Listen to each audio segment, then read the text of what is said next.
Blackview is back at it again with yet another budget smartphone. This device is called the Blackview A80 Pro and is going to be launching on November 18th.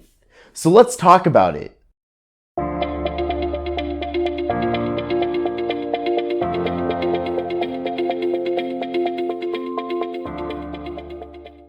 Hi everyone, this is Kevin here, and in this video, we're going to be discussing the new Blackview A80 Pro. Now the phone is launching officially in a few weeks, but in the meantime, you can actually head over to Blackview's website and enter into the contest to possibly win one, as they're giving quite a few of them away. And if you're watching this video after the device officially launches, then definitely take a look at the link in the video description to see the most up-to-date pricing for it. The A80 Pro features a 6.49-inch display at 720p with a 19:9 aspect ratio, so you're getting a nice large display with the phone. It features an 8-megapixel front-facing selfie camera. It has 64 gigabytes of internal storage with SD card expansion, but one of the most exciting features about the A80 Pro definitely has to be the rear camera, because it features a Sony IMX258 quad camera on the back.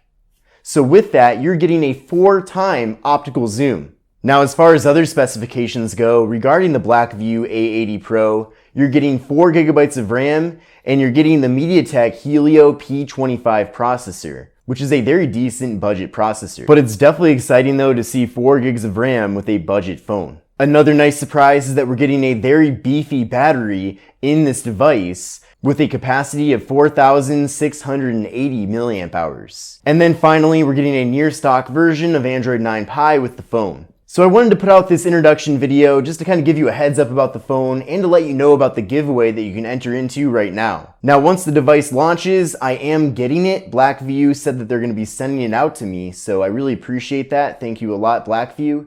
So I'm looking forward to giving you my full impressions of it, with a variety of different videos, and of course the full review video. But like I said before, take a look at the link in the video description to learn more about the phone. But it is very exciting to see that Blackview is putting a lot of effort into putting out new devices, especially in the US market. It looks like they are taking things very seriously, trying to pack in a lot of features and great specifications at a good value. But let me know what you think of the phone. Give this video a thumbs up if you liked it, subscribe to the channel if you're new here, and I will see you in the next video.